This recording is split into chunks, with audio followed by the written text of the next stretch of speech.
Bismillah, alhamdulillah, wassalatu wassalamu ala sayyidina Rasulillah Muhammad ibn Abdullah sallallahu alaihi wasallam. Allahumma salli wa sallim ala sayyidina Muhammadin ghamaril wujud fi hadzal yawm wa fi kulli yawm wa fi yawmil maw'ud sirran wa jahran fid dunya wal ukhra wa ala alihi wa sahbihi hadratil makramin wal muhtaramin yang sama-sama kita hormati dan kita muliakan hadir kita para habaib yang namanya tidak saya sebutkan satu persatu, akan tetapi tidak mengurangi rasa hormat saya. Kita doakan beliau sehat panjang umur, sehat walafiat. Begitu pula tidak lupa daripada sahibul majlis guru Haji Muhyar, kita doakan beliau sehat panjang umur, sehat walafiat. Semoga Allah Subhanahu wa taala panjangkan umurnya, disehatkan badannya, dikabulkan hajat-hajatnya, dijadikan keturunan yang saleh dan salehah daripada ayahanda beliau. Kita doakan sehat panjang umur, sehat walafiat. Ada ucapan daripada Imam Al-Haddad, Al-Habib Abdullah Haddad. Beliau mengucapkan di dalam kitabnya ada Al-Hikam Al-Haddadiyah. Ada Hikam Imam Haddad, terkenal Imam Al-Hikam Ibnu Athaillah. Ada lagi Al-Hikam Al-Habib Abdullah Haddad. Nah, Al-Habib Abdul Haddad ada satu ucapan yang begitu dahsyat. Beliau katakan, wa yanbaghi laka an tuqidalaka sirajan min ilmin nafi' wal amali shalih. Kata Imam Haddad, hendaklah di zaman dulu. Beliau belum meninggal 300 tahun yang lalu lebih. Imam Haddad. Kata Imam Haddad, di zaman hendaklah kita harus sudah menyalakan daripada lampu. Ibaratkan orang kalau mau jalan, mau pakai mobil, mau pakai motor, mau jalan di tengah sawah, orang kalau nggak ada lampu bingung. Jangankan di luar, di dalam rumah. Kalau setiap kita mau sore tuh, mau malam pasti lampu dinyalain, benar? Kita nyalain. Jangan sekarang zaman cetrek, enak udah cetrek nyala lampu. Zaman dulu pakai lampu, sediain lilin zaman dulu, pakai yang namanya patroma gitu. Zaman dulu nggak tahu bahasa sininya apa, dinyalain supaya apa? Supaya terang, kelihatan mana meja. Kita mau makan aja harus terang. Kalau nggak terang bisa masuknya bukan ke mulut, ke hidung, nggak jadi makan tuh orang. Ini subhanallah, kata Imam Haddad, di zaman begitu dahsyat, zaman semakin malam semakin gelap. Semakin zaman semakin gelap. Fitnah begitu dahsyat. Kita lihat zaman sekarang, fitnah. Fitnah ada aja. Orang yang ngaku ngomong, disebutin ngomong, bisa ngomong sama bidadari, ngomong sama apaan, pengikutnya banyak. Sampai saya kemarin ada acara di Malaysia tuh. Ada acara di negeri Sarawak. Kata orang negeri Sarawak, ketawa-tawa, di Indonesia pelaku ya kayak gini. Karena kita masuk, kita ceramah di negeri Malaysia itu harus ada izin. Ada izin, nggak sembarangan. Orang luar masuk ke negara Malaysia. Kuat makanya. Di sana kuat Ahlus Sunnah wal Jamaahnya. Kenapa nggak sembarangan? Kalau kita nggak belajar, nggak punya guru, bisa ceramah. Kalau di sana diteliti dulu, punya ijazah nggak ada orangnya, belajarnya di mana? Kalau belajarnya di mana, nanti ada ijazahnya, lihat foto ijazahnya, dikirimin. Kalau kita MUI bahasanya kalau di sini. Nanti dari MUI nanti dikeluarin surat izin ceramah. Kalau ceramah ya ceramah doang. Kalau ceramah khutbah boleh. Ceramah ya ceramah doang, khutbah doang, nggak boleh ceramah. Itu izin, makanya kuat di sana. Ahlus Sunnah wal Jamaah. Makanya dia bingung, kok ada ya orang kayak gini yang katanya ngomong sama bidadari, pakai peci hitam, haram hukumnya. Subhanallah, banyak pengikutnya, banyak. Makanya di zaman-zaman fitnah, kata Imam Haddad, harus kita ini udah nyalain di lampu-lampu kita nih, di rumah-rumah kita udah nyalain lampu. Jangan sampai anak kita sesat, istri kita sesat, diri kita pun bingung. Tadi saya seperti diibaratkan, kalau datang ke rumahnya gelap, bingung. Jangankan orang kita aja bingung, yang udah tahu di rumah kita nggak tahu yang mana kamar mandi, di mana kita ngeraba, itu udah tahu rumah kita, apalagi di rumah orang.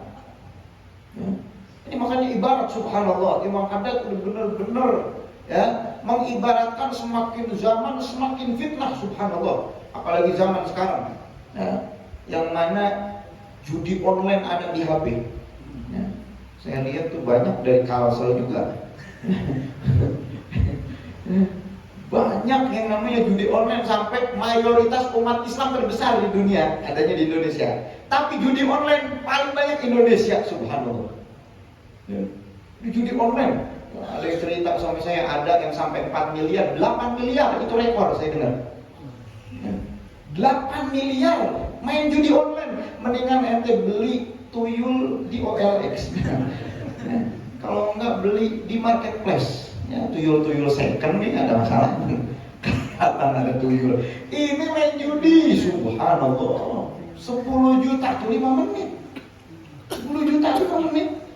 Sampai ada yang rusak keluarganya, cerai sama istrinya, anaknya terlantarkan, orang tuanya sampai pegel sama dia. 400 juta surat tanah digadein. Subhanallah. Main judi. Judi enggak harus keluar zaman sekarang, rusak enggak harus keluar. Bisa di rumah. Sampai perempuan-perempuan ya open BO. Bahasanya open BO. Orang tua bingung open BO apa. Ya kalau di Jakarta tanya ke open BO. Ya, jual diri di aplikasi. Ya ada anak perempuan di Jakarta umurnya 15 tahun, punya apartemen, punya mobil. Dari mana? Jual dirinya. Kalau zaman dulu tuh warung remang-remang, benar. Kalau sekarang enggak, main HP bisa. Subhanallah. Ini kan dahsyat. Fitnahnya semakin dahsyat, subhanallah. Benar, alhamdulillah sekarang bisa dengan yang namanya HP, bisa live, kita lihat pengajian di sini. Walaupun di rumah pengajian. Ya. Alhamdulillah. Tapi di samping itu tadi fitnah semakin dahsyat. Disusupi anak-anak kita dari kecil. Disusupi apa? Disusupi yang namanya LGBT. Kemarin saya lihat berita, ada di mana? Di sini nih, di hulu sungai itu ada. Ya, ada di mana? Balangan. Subhanallah, kita punya majelis nih, majelis artis. Ya, artis-artis yang ngaji. Kita cerita, ini orang-orang di luar Islam di dakwahnya begitu dahsyat. Kata dia apa? Bener nih. Sampai yang namanya LGBT, ya LGBT itu sesama jenis. Ya, laki sama laki, perempuan sama perempuan. Apa kata mereka, kata artisnya main film, ngomong, "Beb, kalau yang namanya itu sinetron, itu film mau digelontorkan dana yang begitu besar, harus ada yang namanya adegan yang memperbolehkan laki sama laki suka." Alhamdulillah. Lihat kartun-kartun anak kecil zaman sekarang disusupi gitu. Jadi seakan-akan ya udah lumrah aja, udah biasa aja, laki suka sama laki, udah biasa. Ya. Udah biasa, nanti perempuan sama perempuan, bahkan nanti mau dilegalkan yang namanya manusia bisa kawin sama hewan. Alhamdulillah. Ini fitnah. Ya, kalau kita nggak melek, mendidik nih anak-anak kita, mungkin yang namanya orang tua udah bingung, udah apa nih ngomongnya. Ya, sampai yang namanya iklan di iPhone itu iklan. Subhanallah, mau melegalkan, alhamdulillah. Ini dahsyat nih. Ya, kalau kita nggak pondasi, ini dua kata Imam Haddad, makanya pondasinya ayo nyalain ini dua lampu nih. Ya, kalau pengen selamat pondasi rumah kita dengan dua kata Imam Haddad. Apa yang pertama? Ilmu nafi, ilmu yang manfaat. Ya, alhamdulillah setiap malam Ahad ada guru kita ngajarin ilmu. Ini pondasi. Ya. Kalau kita di jalan dinyalain lampu, kita bakal bersyukur orang yang nyalain lampu itu. Ya, nyalain listrik, ya, listrik bisa sampai ke bersyukur kita. Lalu bagaimana guru-guru kita yang mengajarkan ilmu? Ya, kita tahu mana yang halal, mana yang haram, mana nih yang harus kita hindari, mana yang enggak. Ini pertama ilmu nafi. Apa sih ilmu manfaat? Imam Ghazali jelasin di dalam kitabnya Bidayatul Hidayah, bahkan spesifikasinya lebih jelas adanya di dalam kitab Ihya Ulumuddin. Apa ilmu manfaat? Ilmu manfaat adalah ilmu yang menjadikanmu robbah alal akhirah. Ini ilmu manfaat. Kan orang zaman sekarang bangga kalau anaknya S1, S2, S3, S00, S cendol kan. Bangga dia. Nggak bangga anaknya bisa ngaji, nggak bangga anaknya dekat sama ulama, khidmat sama ulama, nggak bangga. Zaman sekarang bangga anaknya punya yang namanya popularitas.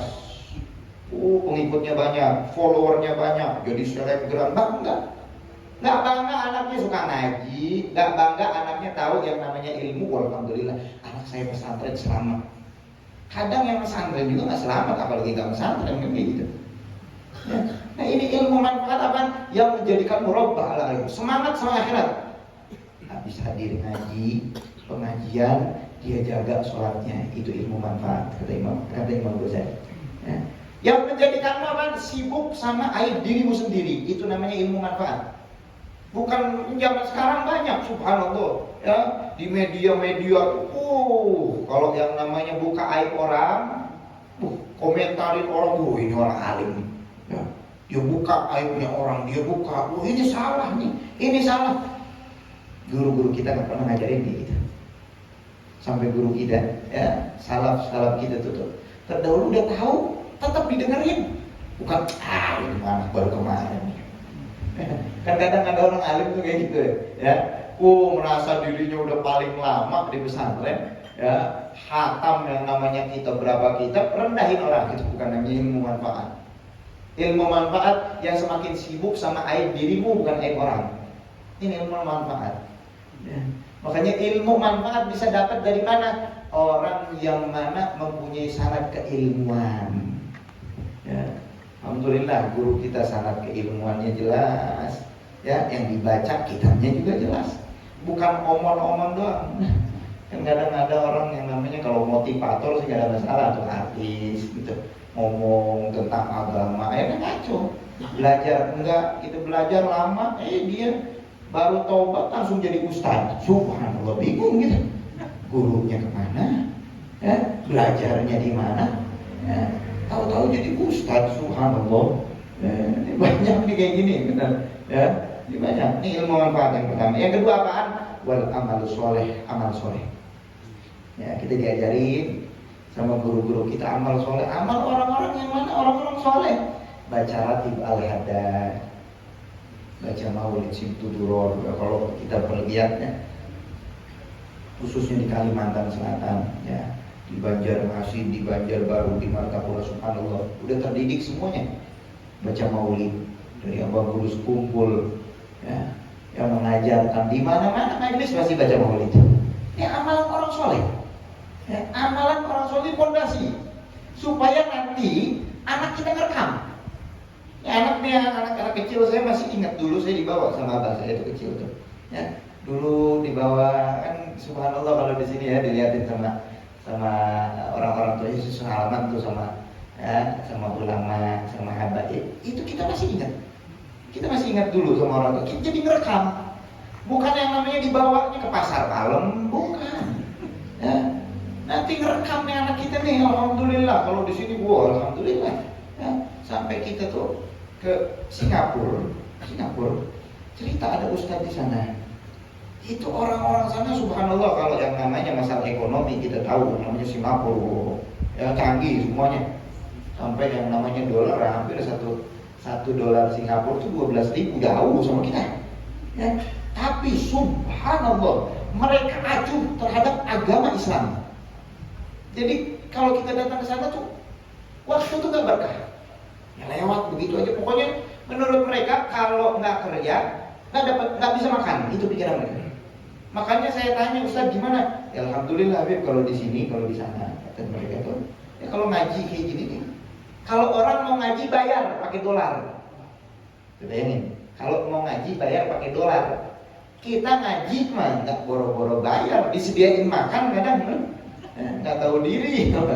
Ya, ada makan bokol juga, dia pikir bawa kresek, ya, bawa plastik. Di sana bayar pakai dolar. Makanya satu rumah tuh bisa 3 agama.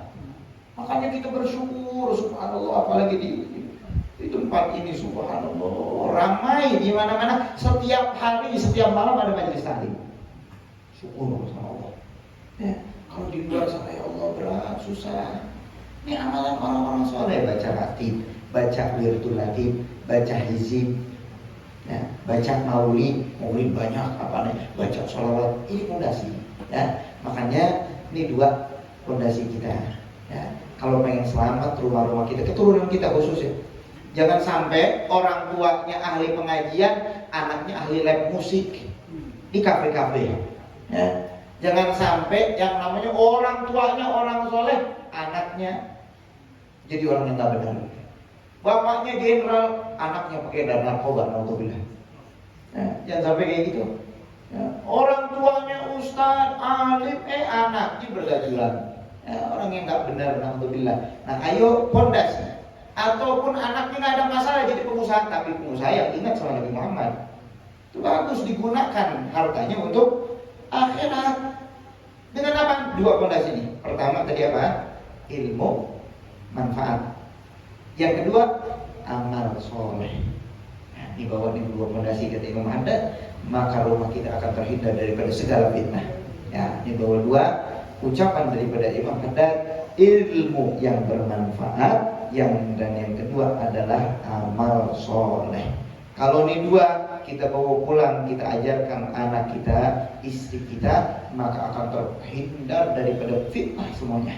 Ini zaman fitnah, zaman yang begitu dahsyat. Kita nggak tahu zaman dulu kayak gimana, nggak tahu. Ya, anak-anak kita tersusupi yang namanya game online. Berapa banyak ada anak bisa bunuh gara-gara apa kan? Tersusupi sama yang namanya PUBG. Wah, terdoktrin otaknya. Ya, pengen ngebunuh lah, pengen yang lain sampai subhanallah. Di mana tuh ada anak 13 tahun bisa ngebunuh. Subhanallah. Bayangin 13 tahun. Kita yang udah tua nggak kepikiran buat bunuh orang. Ini ada anak kecil 13 tahun bisa bunuh orang. Gimana gedenya anak kecil yang udah kayak gini. Ini fondasi, makanya ayo alhamdulillah di tempat kita jangan sampai padam. Orang tuanya ahli ngaji, anaknya enggak. Kenapa? Ya orang tuanya doang yang ngaji. Anaknya di rumah dibiarin. Anaknya asik lab musik, nyanyi-nyanyi, organ tunggal di mana? Di kafe. Ya, asik dangdutan, ya, asik nongkrong, asik ngopi, ya. Orang tuanya benar ngaji ke masjid, tapi anaknya dibiarin, nggak kenal sama orang soleh. Alhamdulillah. Semoga Allah Subhanahu wa taala berikan kita taufik, berikan kita hidayah, berikan kita inayah. Allahumma ya man wafaqa ahlal khair lil khair wa annahum yuwaffiqna lil khair wa inna alaih. Allahumma barik lana fi Rajab wa Sya'ban wa ballighna Ramadan. A'inna 'ala siyam wal qiyam wa qiraatil Qur'an. Sallallahu alaihi sayyidina Muhammadin wa alihi wasallam. Alhamdulillahirabbil alamin. Kurang lebihnya mohon maaf kalau kepanjangan. Hadamini wa lakum. Assalamualaikum warahmatullahi wabarakatuh.